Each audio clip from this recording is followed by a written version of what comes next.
My name's Ed Snowden. I'm 29 years old. I work for Booz Allen Hamilton as an infrastructure analyst for NSA in Hawaii.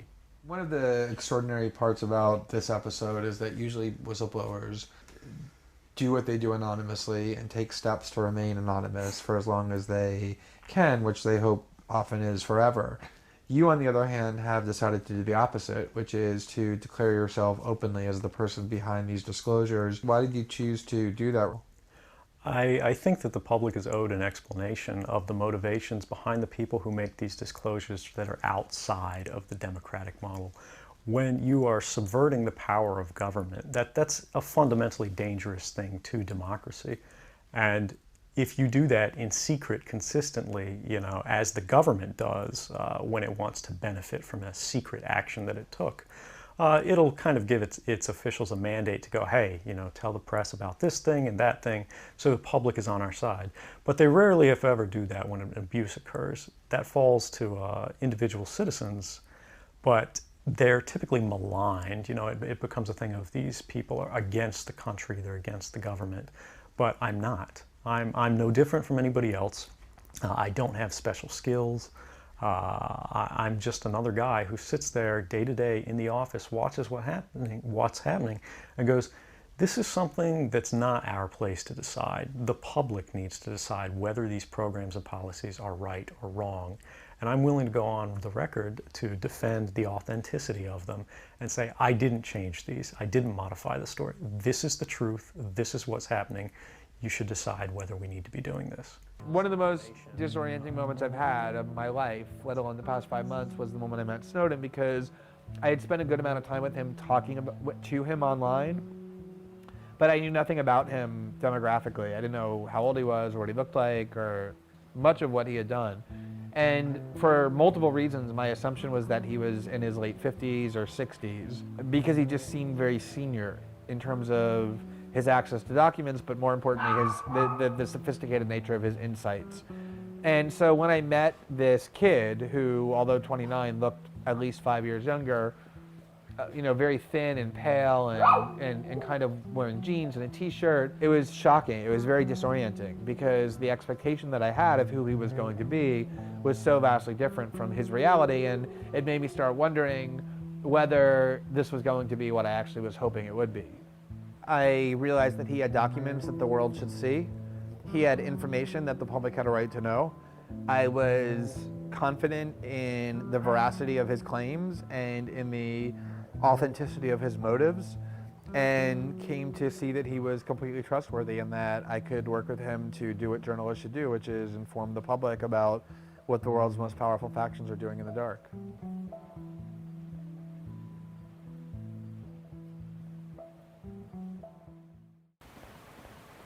And what about people who say this is a necessary evil because there are lots of people out there plotting to attack us? A huge amount of the spying that we're talking about has nothing to do with terrorism or national security. It has to do with economic espionage. It has to do with monitoring the population indiscriminately to augment the power of those who control the spying machine. Terrorism is the fear-mongering slogan that those in power have used over the last 12 years to engender submission to authority. It has nothing to do with the reality of why the spying program has actually been constructed, and the proof of that is that it's very rarely directed at actual terrorists, and far more often than not at people who have no conceivable relation to terrorism at all. Saying that you didn't know Angela Merkel was being hacked.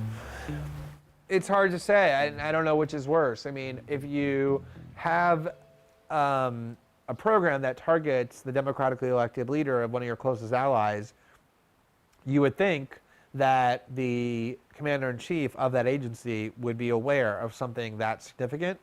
And if he was aware of it, as a lot of sources indicate that he was, and approved it and is now lying about it, that's obviously quite problematic. At the same time, if the agency just went off and did it on its own, which I actually believe is plausible given what a rogue agency they are, without telling Obama or the White House that they were doing it, they just took it on themselves to go do something that profoundly significant, that might even be more disturbing. But ultimately what it reflects is that this is a community completely out of control. Were you shocked at the way much of mainstream media criminalized you, like David Gregory on Meet the Press? I knew that at some point we would reach a line where American journalists would start to say this is something other than journalism. There's a big difference between rationally expecting a certain development and then viscerally living it. So if you go on Meet the Press, which is sort of the belly of the official Washington beast, it's where, you know, the most powerful Washington officials gather to disseminate their propaganda collaboratively. And to sort of be invited into that circle for the first time and then held up as this person about whom there's a debate, said David Gregory, whether or not I was even a journalist at all, and that perhaps I should be imprisoned. To have another person who calls themselves a journalist make those kind of claims about you in a setting like that is somewhat jarring. When media figures advocate that, it's the height of hypocrisy, because Washington functions almost exclusively through leaks. That's what the currency in Washington is who knows what secrets. And the people that Washington journalists idolize violate secrecy laws all the time. Obama aides run to the New York Times constantly and leak information about the drone program or the killing of bin Laden or a whole variety of other classified programs. When doing so, glorifies President Obama or serves his political interest. Nobody has ever suggested that those officials be prosecuted, and there are no leak investigations, serious ones, pending against the people who have done that, because leaks that serve the state, that promote the interests of those in power, are not only tolerated, but glorified in official Washington circles. The only time they get angry about leaks are leaks that undermine the interests of those in power, like the ones done by WikiLeaks, like the ones that we're doing. And what this shows is that all of these rules that official Washington claims to believe in, they don't actually believe in them. They are rules that are manipulated to promote the power of those with the greatest authority in Washington and punish those who challenge them in any way.